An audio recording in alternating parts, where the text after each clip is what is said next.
I'm just coming to my final question. Yes. If you were designing the ideal knowledge worker for 2030, 2030. what capabilities would you embed for most professionals that are not there today and you would want them to have? And therefore, they become the best professionals of that time.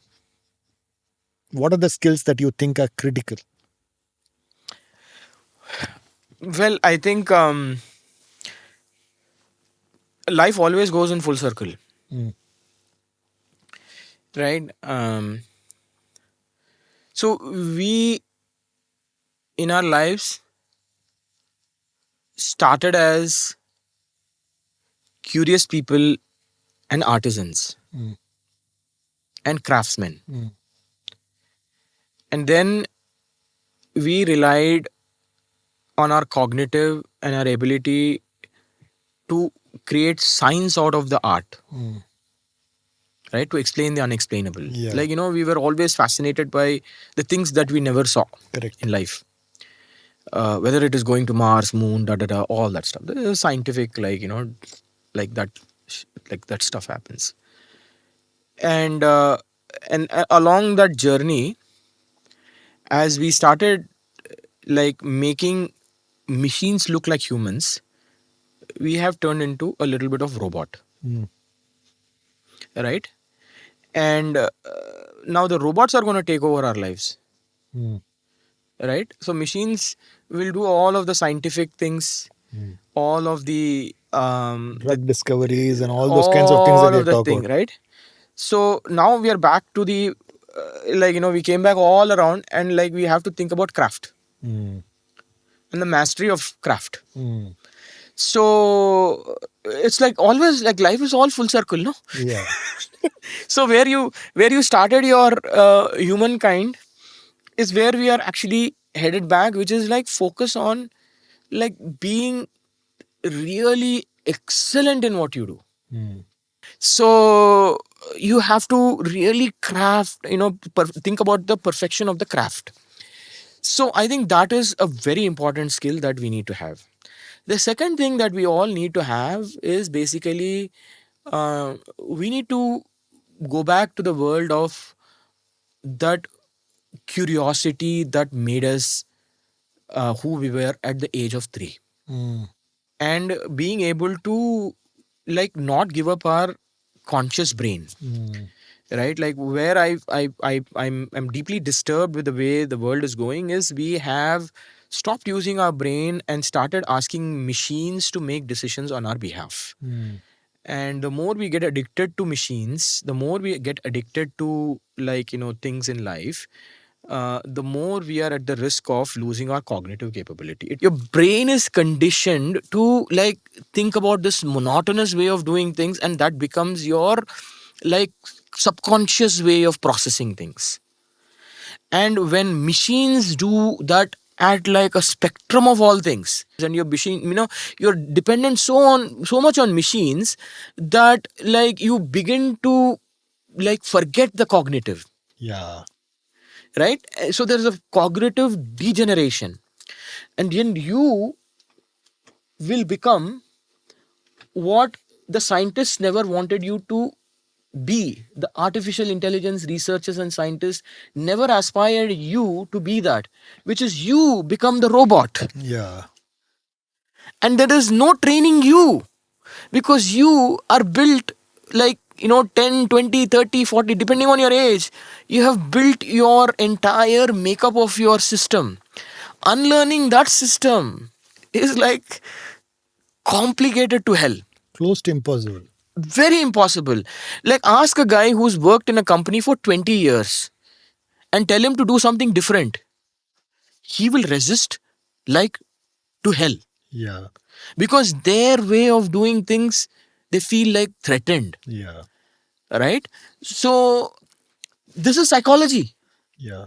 Obviously, when people have in the world of this artificial intelligence and where world is headed, the biggest risk to humanity is humans, Mm. right?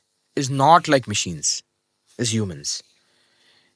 If you look at like um, the worst criminals of the world, the guys who are actually like in like scams, the guys who basically are thinking about like deep fakes and like all kinds of like shady things like the hacking and other things. Who are they? They're extremely smart people, misguided, right?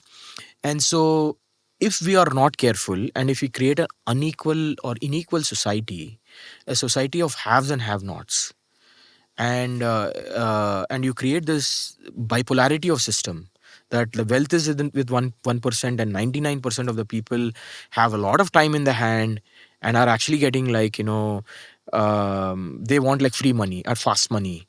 Then there is a society risk which is going to get created, which is going to exasperate this malicious behavior. And I think that's really where the angelic intelligence layer is going to be very critical as a trust layer. Because it shows you a mirror. Exactly. And if you don't have your cognitive capability, then you can't outsource your thinking to a machine. Yes. And therefore, you have to be ready with your mental skills. And therefore, your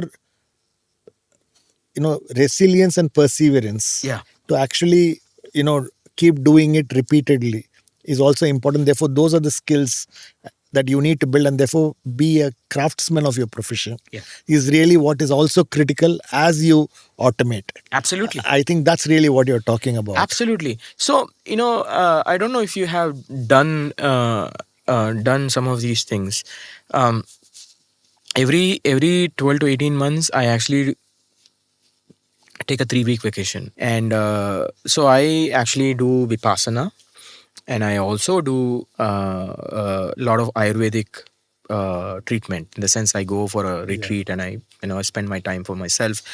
So the reason why I bring that up is practicing detachment and practicing like being offline is so critical for our ability to reset, right? And that is something I would actually like ask everyone to figure out in their life. Fantastic. So here is somebody who's probably built the most sophisticated automation systems, somebody who's building a groundbreaking artificial intelligence platform, actually giving an advice saying that, in some parts of your, life in a year, just get offline so that you just get grounded, get refreshed, and come back. You will get to do a lot better yourself at your work and in your profession. Absolutely. So because the amount of focus and the amount of the ability to be meditative. See, meditation is something uh, that is not temporal, and it is not like event based.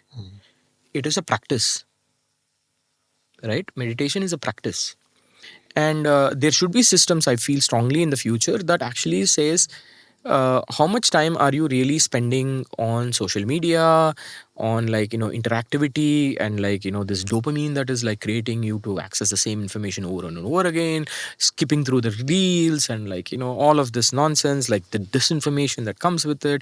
So we lose our cognitive to say like what is right, what is wrong in all of this, because we are so much like just consuming without even like reflecting. So that time gives you the ability to also reflect a lot of things. Yeah. Right, so that is very critical, and I feel like every individual who's aspiring to be very successful in the future has to practice this. Do whatever that is there that decompresses you. Just go offline,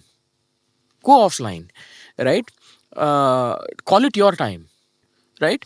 So surrendering yourself to the nature is the best form of um, uh, meditation. Fantastic.